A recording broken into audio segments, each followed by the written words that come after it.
नार्यस्तु पूज्यन्ते रमन्ते तत्र देवता। ये श्लोक तो हम सभी ने सुना है। इसका मतलब होता है कि जहाँ पर भी नारियों की पूजा की जाती है वहाँ उस स्थान पर देवताओं का वास होता है। बाकी सारी दुनिया की तो मैं बात नहीं करती, लेकिन हमारे भारत देश में स्त्रियों को देवी का दर्जा दिया गया है। यहाँ पर नवरात्रे कैसे मनाए जाते हैं वो तो पूरे वर्ल्ड में फेमस है।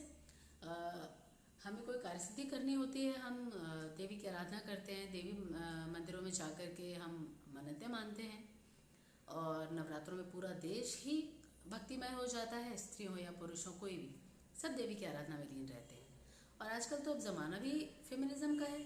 बोर्ड रूम हो, पॉलिटिक्स हो, मीडिया हो या फिर आर्म्ड फोर्सेस, मेडिकल फील्ड, हर कहीं पर स्त्रियों का बोलबाला है। आज जीवन का कोई भी क्षेत्र ऐसा नहीं है जहाँ पर स्त्रियों ने अपनी उपस्थिति दर्ज नहीं करवाई हुई, जहाँ पर उनकी भागीदारी नहीं है, ऐसा कोई क्षेत्र नहीं है। और वुमेन एम्पावरमेंट के लिए इतने सारे पॉलिसीज़ बनाए जा रहे हैं, इतने लॉज बनाए जा रहे हैं, इतने प्रोग्राम्स किए जा रहे हैं, और वो जिन्हें सिर्फ बराबरी करनी थी वो तो अब आगे निकलती हुई दिखाई दे रही हैं और उतनी ही दक्षता से वो अपना घर और परिवार भी संभाल रही हैं।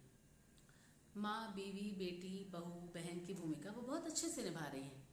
अगर आपको अपना घर साफ सुथरा मिलता है, आपके बच्चे ठीक से रहते हैं, उनकी पढ़ाई की आपको कोई चिंता नहीं है, आपको खाना समय पर मिल रहा है, यहाँ तक कि आप बीमार पड़ेंगे तो आपका ख्याल कौन रखेगा, अगर आपको इस बात की भी चिंता नहीं है, तो सब कुछ सिर्फ स्त्रियों की वजह से। एक तरह से देखा जाए तो आपके जीवन में जितना भी आराम है, जितना भी सुख है, सुकून है, वो सब कुछ स्त्रियों की वजह से। तो मतलब आपका जीवन भी उन्हीं की वजह से, आपका अस्तित्व उन्हीं की वजह से। तो फिर क्या वजह है कि एक पुरुष जब भी थोड़ा सा भी गुस्सा होता है तो वो सारी की सारी नारी जाति का अपमान करके रख देता है, सरेआम बेइज्जत करके रख देता है। क्यों सारी की सारी गालियां महिला प्रधान है? जिस लड़ाई से, जिस झगड़े से किसी भी स्त्री का कोई भी लेना देना नहीं है, कोई भी कहीं भी लड़ेगा, उसमें महिलाओं को बीच में क्यों ले आता है, उनकी बेइज्जती क्यों की जाती है? और मुझे समझ नहीं आता कि क्यों शुरू से ही स्त्रियों ने इसका विरोध नहीं किया। क्यों स्त्रियों के सम्मान को आपको भीख की तरह मांगना पड़ता है? उसके लिए जागरूकता कार्यक्रम चलाने पड़ते हैं कि भाई स्त्रियों का सम्मान करो। क्यों ये बात आपकी जड़ों में, आपके संस्कारों में शामिल नहीं है? तो इसके लिए उपाय है कि भाई आपको घर से शुरुआत करनी पड़ेगी। आप अपने बच्चों को बचपन से सिखाइए कि इस तरह से आप शब्दों का प्रयोग करना बुरी बात है। आप अपने घर के पुरुषों को टोकिए। अगर आप इस तरह की कोई बात सहती चली जा रही हैं तो वो गलत बात है।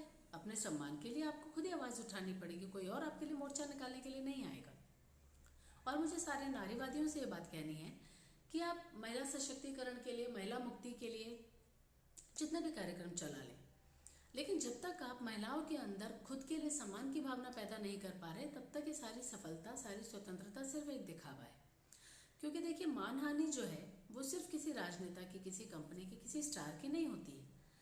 हर एक गाली से हर एक स्त्री की मानहानि हो रही है। इसलिए इस तरह के जितने भी अपशब्द हैं, उन्हें जो स्त्रियों के लिए कानून बने हुए, उन पर होने वाली हिंसा, उन पर होने वाले अत्याचार के लिए, और जो मानहानि के कानून हैं, इन सारे अपशब्दों को उसमें शामिल करने की ज़रूरत है।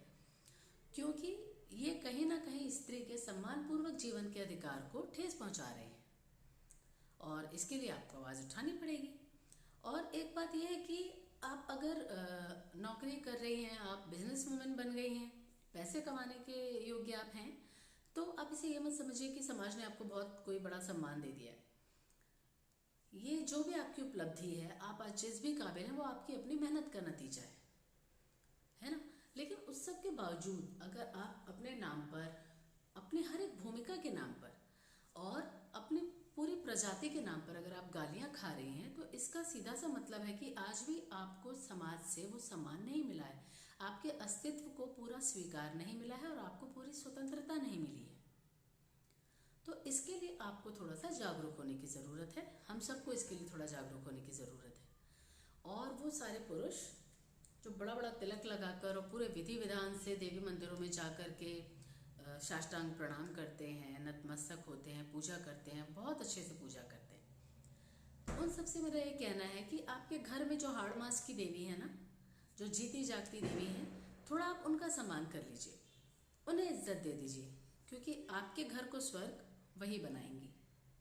Thank you.